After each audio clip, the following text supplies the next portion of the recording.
Very good morning student. आज से हम कॉर्पोरेट अकाउंटिंग सेमेस्टर 4 स्टार्ट करने जा रहे हैं। Chapter number 1 holding company account. तो देखते हैं ये होल्डिंग कंपनी अकाउंट्स क्या है, कौन कौन से अकाउंट्स बनाने हैं, कैसे बनाने हैं। So let's start. सबसे पहले हम देखते हैं कि होल्डिंग कंपनी क्या है। अ कंपनी में एक्वायर्ड आइदर होल और majority of share of another company to have control in that company. मतलब क्या कि कोई एक कंपनी को दूसरी कंपनी एक्वायर्ड करनी है, पूरी या आधी, मतलब पूरा कंट्रोल, पूरे उसके शेयर्स हमें लेने हैं या फिर थोड़े शेयर्स उसके लिए रखने हैं। जैसे फॉर एग्जांपल 100 में से 80% के शेयर्स हमें लेने हैं। इससे क्या होगा, जो कंपनी ने खरीदा है दूसरे कंपनी को, उस पे पूरा कंट्रोल रहेगा। सो इस कंपनी को हम कहते हैं होल्डिंग कंपनी, और जिस कंपनी पे कंट्रोल किया है हमने उसे कहते हैं subsidiary company. Okay, and both known as a group. तो ये याद रखना है आपको, क्योंकि अकाउंट बनाते वक्त, क्वेश्चन पढ़ते वक्त ये बहुत जरूरी है कि कौन सी कंपनी होल्डिंग कंपनी है और कौन सी कंपनी सब्सिडरी कंपनी है। और इन दोनों कंपनी को कहते हैं ग्रुप। इससे देखो होता है ग्रुप ऑफ इंडस्ट्री। इसका मतलब एक कोई तो बड़ी कंपनी होती है और उसने छोटे छोटे कंपनी पे कंट्रोल किया होता है। So that is called group of company. whose share have been acquired is known as a subsidiary company। जिसके शेयर्स हमने लिए हैं उसे हम कहेंगे सब्सिडरी कंपनी। मतलब ये रिलेशन कैसे होता है, पेरेंट्स एंड चिल्ड्रन का रिलेशन होता है। जैसे देखो यहाँ पे एग्जाम्पल बताया है, ये बड़ी कंपनी है, ठीक है। अब ये बड़ी कंपनी ने 85% इसका शेयर्स लिया है, तो ये कंपनी का शेयर्स कितना बचा, 50। देखो ये कंपनी, ये जो बड़ी कंपनी दिख रही है आपको, तो ये बड़े कंपनी ने ये सामने वाली ये जो कंपनी है उसके 85% क्या किया है, शेयर्स एक्वायर्ड किए हैं, मतलब लिए हैं। तो इसे कहेंगे हम होल्डिंग कंपनी और इसे कहेंगे हम subsidiary company. Got it? Because ये अब ये क्या हो गई है, ये जो कंपनी है ये पेरेंट्स कंपनी हो गई है, और ये जो कंपनी है ये चिल्ड्रन मतलब चाइल्ड कंपनी हो गई है। Got it? तो अब इस पे 85% किसका हक होगा, इस होल्डिंग कंपनी का। अंडरस्टूड? चलो धीरे धीरे हम समझेंगे कि क्या है ये। अब इसका पर्पस क्या है, हम क्यों ये टेक ओवर करते हैं, बड़ी कंपनी को क्यों छोटी छोटी कंपनी एक्वायर्ड करनी होती है, तो इसके पर्पस देखते हैं। सो पहला पर्पस है elimination of competition. Of course अगर आपके सामने 2-3 कंपनी सेम वही बिजनेस कर रही है तो थोड़ा तो इनसिक्योर लगेगा आपको, कंपटीशन होगी। तो ये बड़ी बड़ी कंपनी क्या करती है, जो नई नई है, छोटी छोटी कंपनी लेकिन अच्छा कर रही है, उनको क्या करती है, अपने पास खींचती है, मतलब उनके शेयर्स खरीदती है और ऑटोमेटिकली अपने अंडर कंट्रोल में लेकर आती है। इससे कंपटीशन क्या होती है, गायब हो जाती है। Next, enjoying economics of large scale production. अगर हमने ऐसे 4-5 कंपनी पे कंट्रोल किया तो बस हमारा ही पूरा उस पे वो इकोनॉमिक्स पे कब्जा होगा, हमारा ही नाम होगा। Got it? सो हम इसमें से इकोनॉमिक क्या करते हैं, एंजॉय करते हैं, large scale production. Ensuring smooth supply of raw material. इससे क्या होगा, अगर यही मार्केट में सबसे बड़ा दादा है, सबसे बड़ा लीडर है, तो श्योरली सप्लाई इसको ही होगा, क्योंकि बाकी के तो जो कंपनी है वो उसके ही अंडर है। तो इसे स्मूथ सप्लाई होगा, किसे, होल्डिंग कंपनी। इसलिए होल्डिंग कंपनी क्या करती है, ट्राई करती है कि उसके ही सेम सेम प्रोडक्शन से related, same manufacture related companies को ओवरटेक करती है।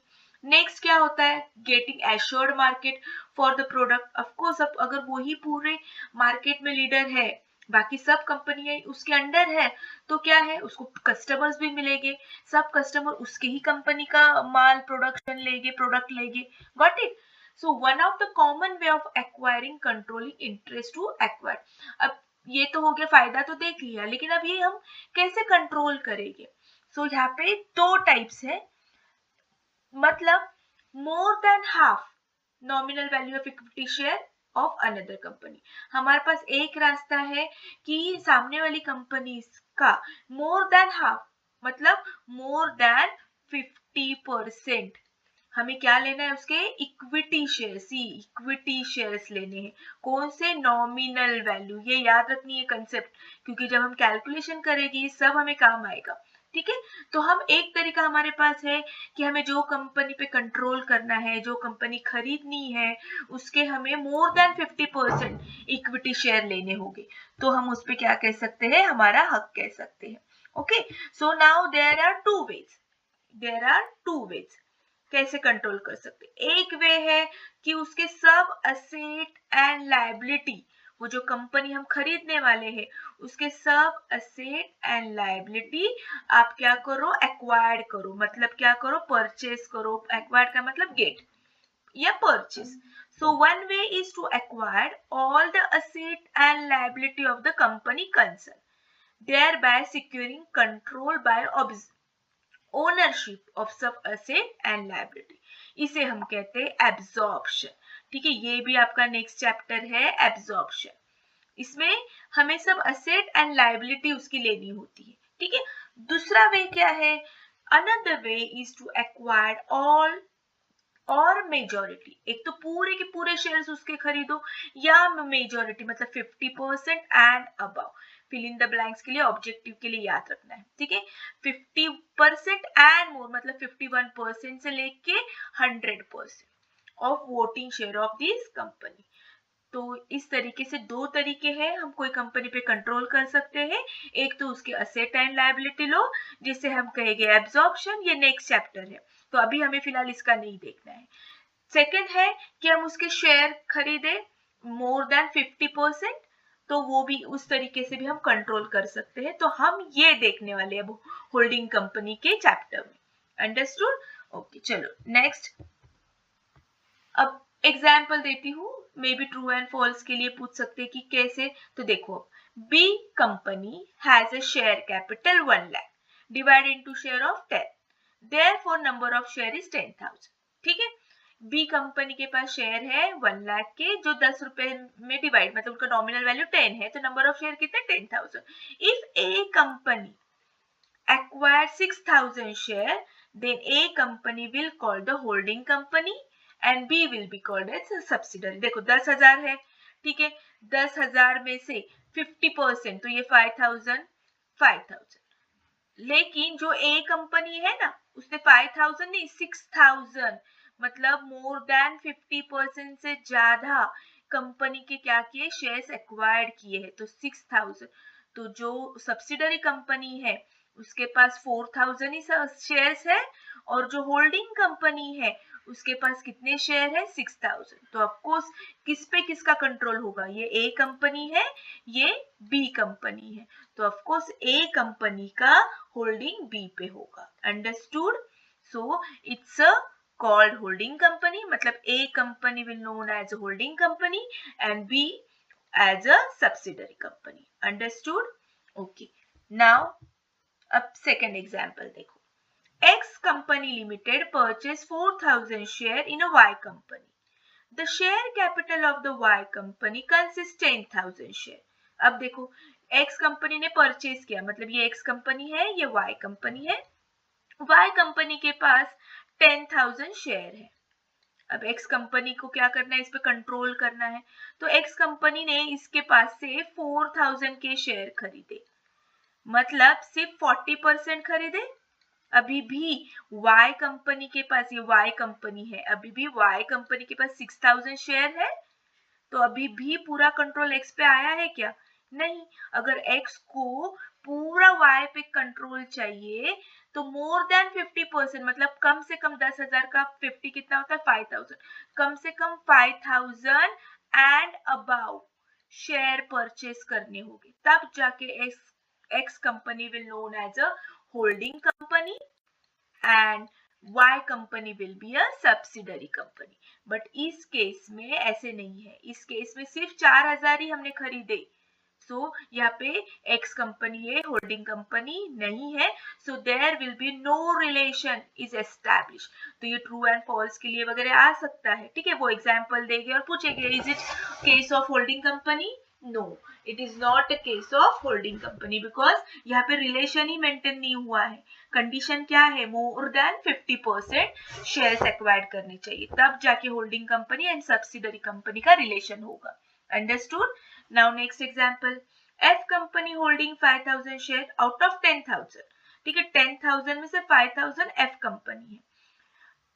Each Q company since the holding and nominal value is not more than 50, फिर से यही हो गया ना, 10,000 शेयर है बट इसमें 5,000 इसके एंड 5,000 इसके, तो इसमें भी ऐसे रिलेशन नहीं है मेंटेन हो सकता है, क्योंकि हमारी कंडीशन क्या है 50% एंड अबाउ, मतलब 51% तो होना ही चाहिए, तब जाके ये होल्डिंग एंड सब्सिडरी का रिलेशन होगा. ये तो इक्वल हो गए कंपनी, तो यहाँ पे भी रिलेशन मेंटेन नहीं होता है. ठीक है, सो रिलेशन कब मेंटेन होगा, जब कोई कंपनी मोर देन 50% शेयर्स खरीदेगी सामने वाली कंपनी के, तब. ओके, अब हमें इसमें क्या क्या बनाना है, तो इसमें हमको कंसोलिडेशन ऑफ फाइनेंशियल स्टेटमेंट बनाना है. तो अब इसके एडवांटेज क्या है ना, कंसोलिडेशन ऑफ फाइनेंशियल स्टेटमेंट मतलब क्या, तो सिंपल है ना, आपने देखा एग्जांपल एक्स कंपनी ने Y पे कंट्रोल किया, तो अब X कंपनी के पास तो of course asset and liability तो होगी, लेकिन वैसे ही Y कंपनी पे भी तो असेट एंड लायबिलिटी होगी. ठीक है, इसके इनकम एक्सपेंसेस होंगे, इसके भी तो इनकम एक्सपेंसेस होंगे, इसके रिजर्व्स एंड सरप्लस होंगे, इसके भी तो रिजर्व्स एंड सरप्लस होंगे, इसका ये साल का प्रॉफिट लास्ट ईयर का प्रॉफिट होगा, इसका भी तो लास्ट ईयर का प्रॉफिट लॉस होगा.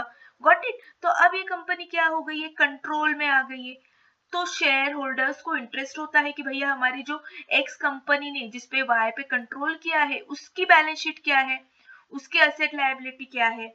Got it. तो ऐसे वक्त एक्स कंपनी को क्या करना होता है, कंसोलिडेट बैलेंस शीट बनानी होती है, ताकि उसके शेयर होल्डर को पता चले कि वो कंपनी जो एक्स कंपनी जिसने कंट्रोल किया है वाई पे, वो कंपनी कैसी है, सही डिसीजन लिया है या नहीं लिया है.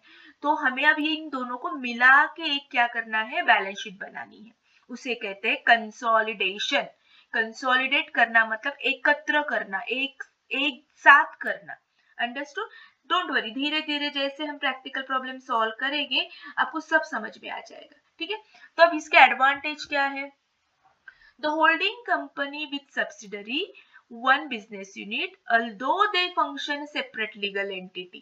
ठीक है, अब हो गए दोनों एक हो गए, हाँ काम तो दोनों अलग अलग ही करेंगे, मतलब ये फैक्ट्री इधर है एक्स की, ये वाई की है, इसका बिजनेस एक्स का बिजनेस करेगा, वाई का करेगा. हाँ ऑफ कोर्स एक्स का कंट्रोल वाई पे होगा, लेकिन दोनों सेपरेट लीगल एंटिटीज है.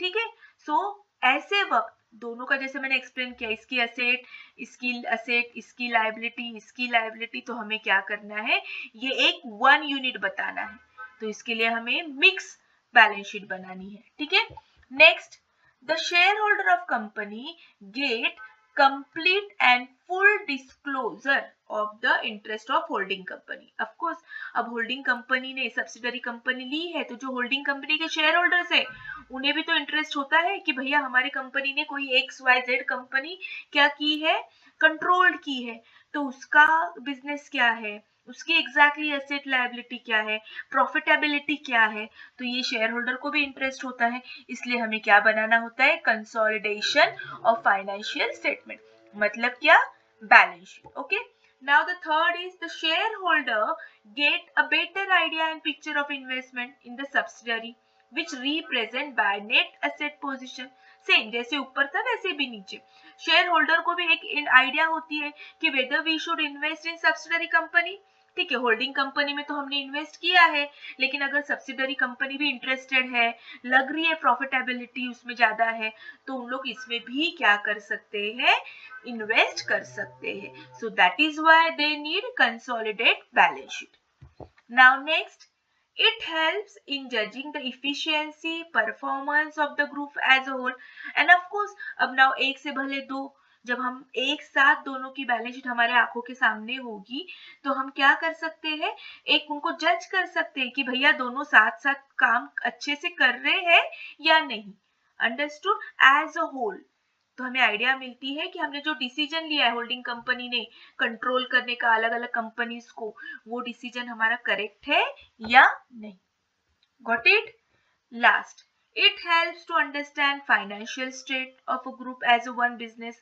of course एक से भले दो, इससे अगर उनकी एसेट भी हमारे एसेट से मिलाएगी तो डेफिनेटली हमारी एसेट क्या होगी, बिगर होगी, प्रॉफिट बिगर होगा, रिजर्व्स बिगर होंगे, हमारे shareholder number of equity shares bigger होंगे, तो डेफिनेटली हमारी फाइनेंशियल स्ट्रेंथ भी होगी, मार्केट में हम ज्यादा होंगे। Got it? सो इस वजह से हमें कंसोलिडेट बैलेंस शीट बनानी होती है। अब डिसएडवांटेज भी है, जैसे एडवांटेज है वैसे डिसएडवांटेज भी है। सो पहला डिसएडवांटेज क्या है कि it may conceal import information from the share holder when the company differ in respect to profit business risk। अब ऐसे हो सकता है ना, फॉर एग्जांपल देखो x एंड y का 10 लाख असेट है और और y का है 5 लाख। अब ये दोनों का जब हम बैलेंस शीट बनाएंगे तो बैलेंस शीट में हम असेट साइड, देखो ये लायबिलिटी साइड होती है, ये असेट साइड होती है, तो एज्यूम करो ये लैंड एंड बिल्डिंग है, ठीक है, ये लैंड एंड बिल्डिंग है, तो हम लिखते वक्त कैसे लिखेंगे, लैंड एंड बिल्डिंग, और दोनों की कीमत क्या है 15 लाख, तो डायरेक्टली हम ऐसे लिखेंगे, ठीक है। तो इसकी वजह से क्या हो सकता है, हमको इम्पोर्टेंट इन्फॉर्मेशन शेयर होल्डर को नहीं मिल सकती है। May conceal import information from the shareholder, तो एक शेयर होल्डर को एग्जैक्टली नहीं समझेगा कि exactly land and building x की कितनी है, वाई की कितनी है, इसमें एग्जैक्टली प्रॉफिट किसका है, रिस्क किसकी है, ये एग्जैक्टली हमें नहीं समझेगा जब हम एक साथ देखेंगे। ये अलग से एक्स वाई जेड की बैलेंस शीट देखी, सॉरी एक्स की बैलेंस शीट देखी और वाई की अलग से बैलेंस शीट देखी, तो हमें समझ में आएगा कि कौन स्ट्रॉन्ग है, कौन अच्छा कर रहा है, किसकी बिजनेस रिस्क ज्यादा है, किसकी ग्रोथ ज्यादा है। लेकिन वही मिला के करेंगे तो फिर हम अंदाज नहीं बांध सकते एग्जैक्टली पिक्चर क्या है, तो ये एक डिसएडवांटेज है। The next one, consolidation may mislead the shareholder if the activity of subsidiary are dissimilar from those other company। ये भी तो एक है, बैलेंस शीट में हमें समझ में नहीं आता है कि हमारा बिजनेस क्या है, होल्डिंग कंपनी का अलग बिजनेस, सिमिलर बिजनेस नहीं है, और जो सब्सिडरी है उसका अलग बिजनेस, दोनों के बिजनेस डिसिमिलर है, तो इसके वजह से मिसलीडिंग हो सकती है, मिसगाइड हो सकते हैं shareholder, exactly picture clear ही नहीं होगा उनको, ठीक है। तो ये शॉर्ट नोट्स के लिए आ सकता है, advantage and disadvantage. Understood? Now सबसे मेन पार्ट अब आपका स्टार्ट होगा। अब हमें क्या क्या अकाउंट ओपन करने हैं, क्या क्या उसके लिए वर्किंग हमें नोट बनाने हैं, ये बहुत जरूरी है, क्योंकि सबसे पहला काम आपका वर्किंग नोट ही होगा। किस किस की वर्किंग नोट बनानी है, क्यों बनानी है, और फिर वो वर्किंग नोट हमें कहाँ अप्लाई करनी है, ठीक है। हमें मेन कंसोलिडेट बैलेंस शीट ही बनानी है, लेकिन वो बैलेंस शीट में क्या लिखना है, कैसे लिखना है, वो लिखने के लिए हमें कौन कौन से वर्किंग नोट बनानी है, ये बहुत जरूरी है। तो इसका चाहिए तो स्क्रीनशॉट लो ये स्लाइड का। सो पहली प्रोसीजर है determination of share of holding company in subsidiary and share of the minority. ठीक है, नहीं समझा, अब ध्यान से देखो फिर से। अब X company and Y company, ठीक है। अब ध्यान दो, ये जो एक्स कंपनी है इसने वाई कंपनी से क्या किया, एक्वायर्ड किया शेयर्स, ठीक है। तो इसमें अब ये आपको समझा कि एक्स कंपनी ये होल्डिंग कंपनी है एंड वाई कंपनी क्या है, सब्सिडरी कंपनी है। अब वाई कंपनी के शेयर थे 10,000, इसमें से एक्स कंपनी ने 6,000 शेयर लिए। देखो हाँ, Y के पास टोटल नंबर ऑफ शेयर कितने थे, ये नंबर ऑफ शेयर की बात हो रही है, हाँ, नंबर ऑफ शेयर्स। तो Y के पास थे 10,000, X का दिल आ गया Y पे, बोला मुझे तो ये कंपनी चाहिए, तो क्या किया, X कंपनी ने Y कंपनी के 6,000 शेयर परचेज किए, तो मोर देन 50% हो गया, तो X कंपनी हो गई holding company and Y company बन गई सब्सिडरी कंपनी। अब मुझे आप बताओ, इसके पास 6,000 है, तो Y के पास कितने नंबर ऑफ शेयर है, 4,000 ही रह गए। तो अब देखो हमें क्या ढूंढना है, हमें इनका रेशियो ढूंढना है। तो सिंपल, सबसे पहले आपकी स्टेप होगी determination of share of holding company. तो देखो अब क्या करना है, इसको सिंपल फॉर्मूला है 6,000 में से 10,000, इसका मतलब रेशियो कैसे आएगा बताओ मुझे, ये 3 0 गए, 3 0 गए,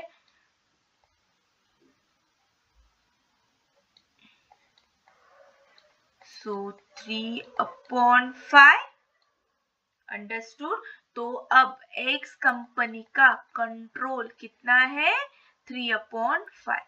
तो हमें पहले ये निकालना है। देखो फिर एक बार 6000, इसके पास बचे 4000, तो 10,000 में से 6000 एक्स के है, तो 6000 अपॉन 10,000 3/5। इसका मतलब क्या है, सिंपल सा है, जब 5 चॉकलेट रहेंगे टोटल, तो उसमें से 3 चॉकलेट पे किसका हक रहेगा, एक्स का रहेगा। अब वैसे ही y का बताओ मुझे, y का कैसे रहेगा, सिंपल, 5 डिनोमिनेटर तो सेम रहता है, ठीक है। यहाँ पे 3 है तो 3 माइनस 5 माइनस 3 2, तो सिंपल है, जब 5 चॉकलेट्स रहेंगे तो 2 चॉकलेट पे किसका हक रहेगा, y का। कैसे आया, तो देखो 4000, ये भी हम करते 4000 अपॉन 10,000, इसका भी सेम, 3 0 गए, 2 2 जा 2 5 जा, तो आया 2/5। तो अब इसका रेशियो, अब आप कोई भी बताएगा कि एक्स कंपनी पे कितना कंट्रोल है 3/5 और y 2/5। देखो मतलब 5 चॉकलेट में से, देखो नीचे डिनोमिनेटर सेम है, 5 चॉकलेट में से 3 चॉकलेट हो गए एक्स के और 2 चॉकलेट हो गए y के, तो ऑफ कोर्स इसका शेयर ज्यादा है, तो x will be holding company and y will be subsidiary company। तो पहली स्टेप हमें ये फाइंड आउट करना होगा कि शेयर डिटर्मिनेशन मतलब find out share of the holding company in a subsidiary company. Got it? I hope आपको समझ में आया है। चलो नेक्स्ट, अब हमें क्या फाइंड आउट करना है, analysis of profit of subsidiary company into pre and post acquisition period। देखो सब सेम एक दूसरे से रिलेटेड होती है, लास्ट वाली सेम, अगर आपको याद रहेगी तो वो सेमिस्टर में एक प्रॉफिट प्रायर टू इनकॉर्पोरेशन एक चैप्टर था, है ना, तो वो देखो हमें यहाँ पे काम आने वाला है। कैसे आने वाला है, तो सिंपल है, अब क्या हो गया है, अब ये कंपनी देखो फिर से एक्स एंड वाई, ओके।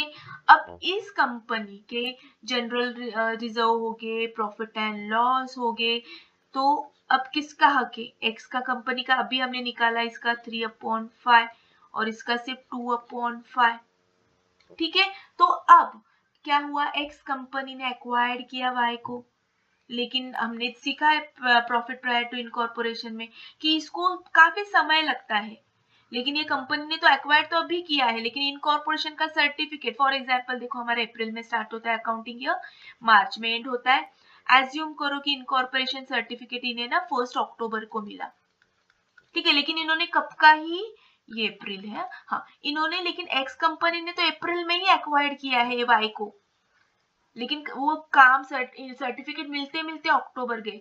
तो इफ यू रिमेम्बर कि इसको हम क्या कहते हैं, इसको प्री वाला पीरियड कहते हैं और इसको हम क्या कहते हैं, पोस्ट। Got it? तो ऑफ कोर्स y का जो भी प्रॉफिट होगा वो प्री में बंटवारा होगा और बाद में पोस्ट में बंटवारा होगा। तो हमें ये भी डिसाइड करना है कि x कंपनी को कितना प्री प्रॉफिट मिलने वाला है, कितना पोस्ट मिलने वाला है। अंडरस्टूड? धीरे धीरे आपको समझ में आएगा।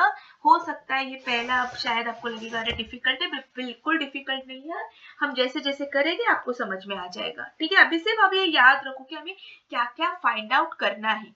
Got it? तो इस तरीके से पहला हमने फाइंड आउट किया उनका किसका कितना शेयर है, डिटर्मिनेशन, ओके, मतलब पहले जायदाद का बंटवारा हो गया कि किसका कितना शेयर है, फिर उसके बाद प्रॉफिट किसको कितना मिलेगा before incorporation, after incorporation. Got it? अब थर्ड है calculation of minority interest. Minority interest मतलब क्या, फिर से वही एग्जांपल लेते हैं, सिंपल सा एक्स एंड वाई। अब देखो 6000 शेयर इसके पास है, लेकिन 4000 भैया इसके पास भी तो है, ठीक है, एक्स बन गई होल्डिंग कंपनी है, पेरेंट्स, इसका पेरेंट्स बन गया, लेकिन फिर भी ये पूरा तो खाली नहीं है ना, y के पास भी तो 4000 नंबर ऑफ शेयर अभी भी बाकी है, तो हम इसको कहेंगे माइनॉरिटी। ओके, तो यहाँ पे हमको देखना है, तो जैसे अभी मैंने बताया कि प्रॉफिट में भी हिस्से हो गए, अब हमारा हिस्सा हमको पता चला इसका 3/5 है और इसका 2/5 है, तो जो भी प्रॉफिट होगा अब वो भी तो इनके हिस्से में बंटना चाहिए। ये भी तो है, अभी तक जिंदा ही है ना, मतलब ये कंपनी एग्जिस्ट है, पूरी की पूरी इसमें मर्ज नहीं हुई है। गॉट इट, लिक्विडेशन नहीं हुआ है, सिर्फ इसने थोड़ा सा इस पे कंट्रोल किया है। गॉट इट, लेकिन इसका अस्तित्व अभी भी है, 4000 शेयर अभी भी इसके पास है।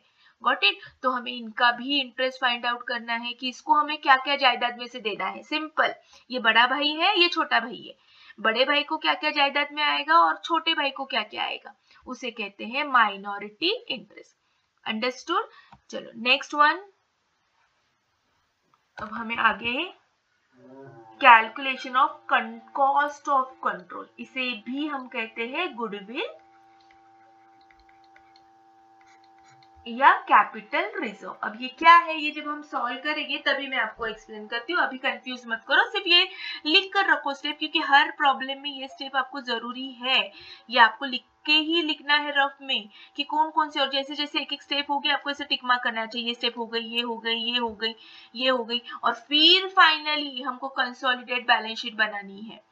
फिर कुछ नहीं है, ये अगर आपका करेक्ट कैलकुलेशन आया ना तो कंसोलिडेट ऑटोमेटिकली आपकी टैली हो जाती है, तो उसका टेंशन लो ही मत। आप क्या करोगे ज्यादा प्रैक्टिस इन चीजों की। तो calculation of cost of control मतलब गुडविल, ये मैं जब प्रॉब्लम सॉल्व करूंगी तब आपको एक्सप्लेन करूंगी, ठीक है। Okay, next one, calculation of consolidate profit and loss account.